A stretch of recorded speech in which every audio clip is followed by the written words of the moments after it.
Peace, y'all. This is Divine again, here for a funky birth update with my pregnancy and a lot of other things going on. Today, I am 30 weeks pregnant, so I've made it into getting towards that late third trimester, and I have, according to the due date, I have just a few more weeks to go, and my due date is January 1st. So I've been telling people I'm gonna have either a Kwanzaa, I'm gonna have a Kwanzaa baby either way, right? Somewhere in between that time. So I'm happy. The baby is doing a lot of moving, especially at night. You know, I'm already gonna get my man right. Like, look, this baby is gonna be up during the night because it's up now. You know, now if you rub on my stomach and stuff right now, the baby will move, start doing some things, but it really gets active in the evening time. And then, and of course, like I told you, now it's moving, of course. That we don't know if it's a boy or a girl, and so we always do this. Is our third baby, and we never find out what the gender is. So that's cool with us. What was I saying? I have been feeling since Saturday like it'll be a certain time where it seems like the baby is engaging into my pelvis area, and like I have to hold the wall to walk or what have you. And the first time it kicked off was in Walmart, and and Knowledge was like, "Are you having contractions?" And I was like, "No, I'm not having contractions. Trust, okay? You don't have to ask me. This is my third time around. I'm gonna let you know if I get some contractions, and we need to hurry up." I didn't have any contractions. It was just one of those things. Like, it's hard to explain if you haven't had that feeling before, and especially hard to explain to a man. But you feel something going down that region that's usually not there, or just pressing upon it, you like, dang, but that's all the body does to get ready to do what I'm supposed to come do when the baby is ready to arrive. So that's fine. I haven't had any Braxton Hicks though, so that's all I'm having is like the baby kind of moving. I'm not having any Braxton Hicks. Okay, so we have been talking about my iron for the past few videos, things like that. And I got a call this week saying that my hemoglobin has risen up to 10.1. And that's great. That's an awesome thing.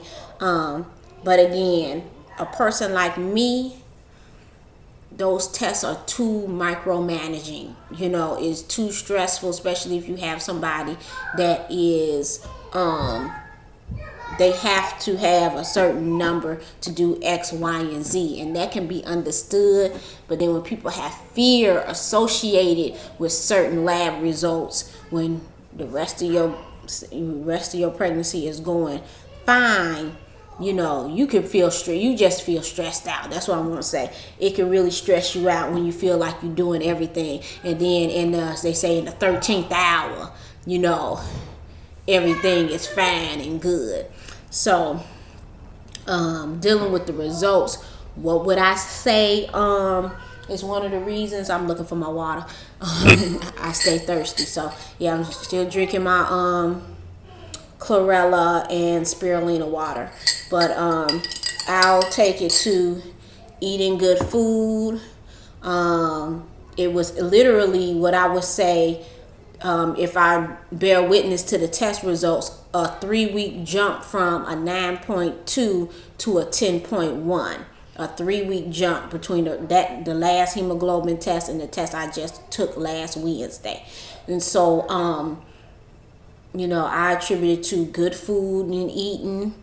I know Knowledge had made like a good green gumbo. We was eating that with potato salad for almost a week.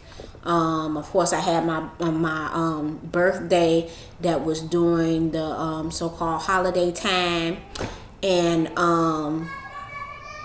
and so we were, constantly out and constantly eating. I'm eating my nuts, I'm eating my seeds, my dried fruit and raisins, and that yellow dock tincture. I took that faithfully, and I'm still there. Matter of fact, I'm making another batch. If you can see right behind me, I got a jar that's actually infusing with my yellow dock. And so tomorrow I'll finish the tonic. Remember I told you before, you're straining the liquid, simmering for a certain amount of time, adding the honey, and then taking that, every day. So I'll be doing that again. So that's what I would attribute it to.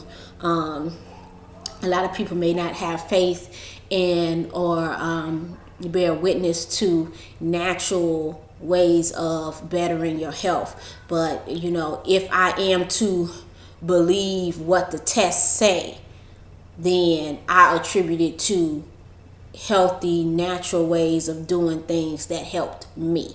Okay, because that's all I had just resigned myself to thinking that I was gonna have low iron, and it was all right with me, because guess what? I was having a home birth anyway. I'm just a radical. I'm a Sagittarius. I'm a fire sign. I'm the oldest. I was born on Friday. I'm throwing out all these things for all you different people that track all that stuff, what I'm saying? And when I put my mind to it, I do it, you know what I'm saying? And it's one thing that I do know, based on, my family history and the women on my maternal line, is we birthed some babies. And so I wasn't going to have no problem birthing my baby. And I had already claimed that, I wasn't going to, and I talked to my great sister friends that had gave me tips, listened to me, supported me.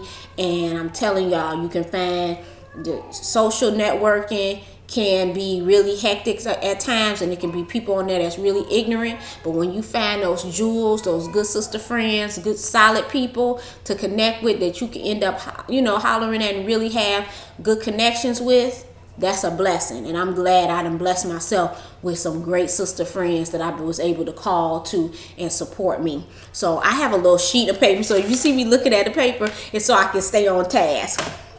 So I'm feeling great. I'm feeling fine.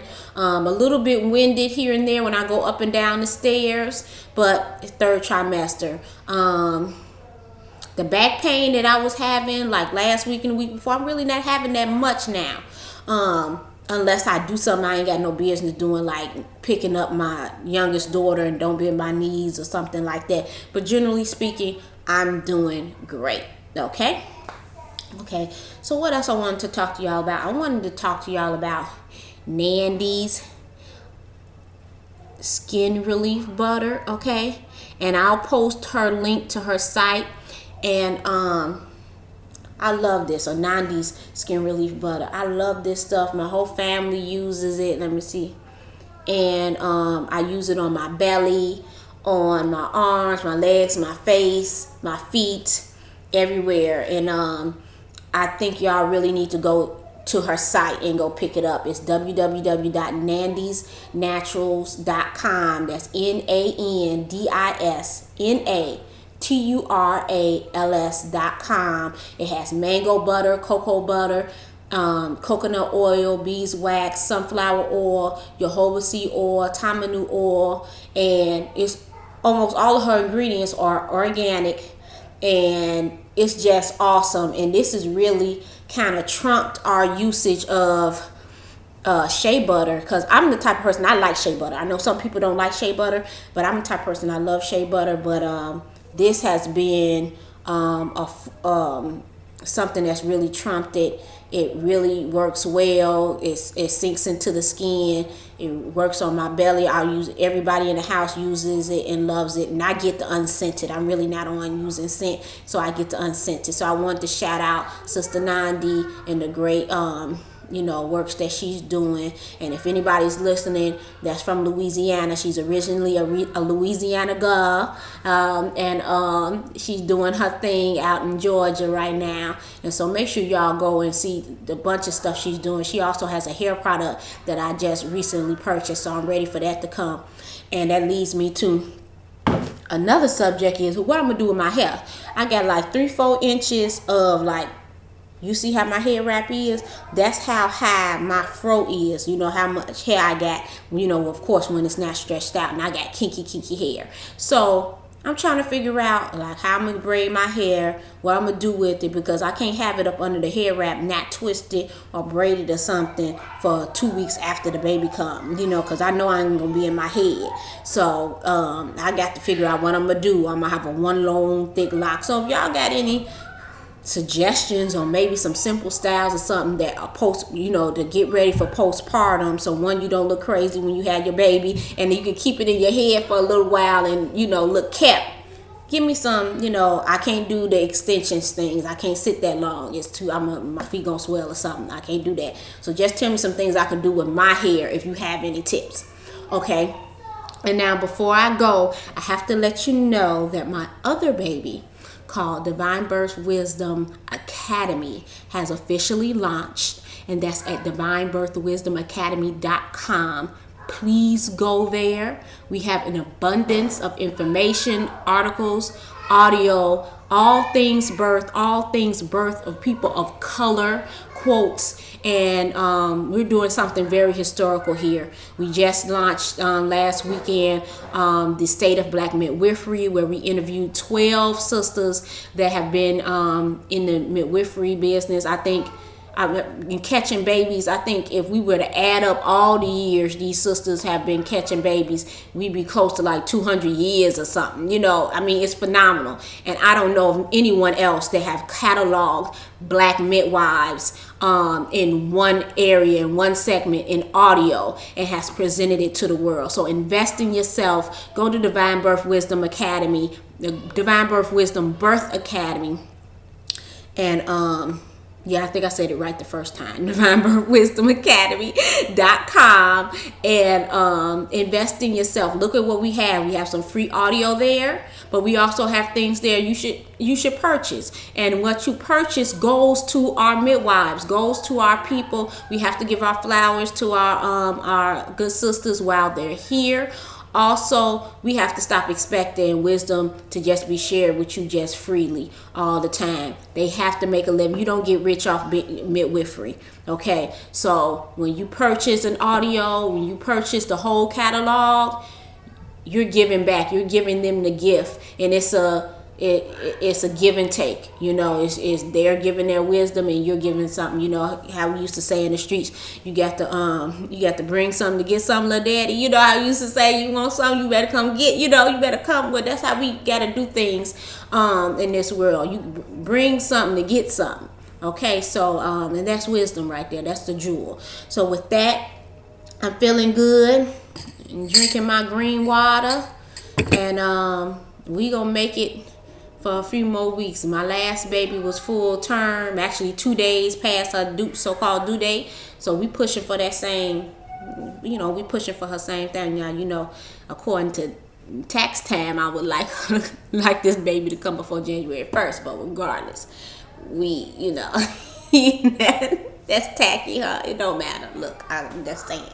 So thank y'all for watching. I'm gonna try to give y'all another update as things get closer, and I start making some more of my perineum healing products, and I start showing you some of the things I'll be using for postpartum care. Okay, so with that, I say peace.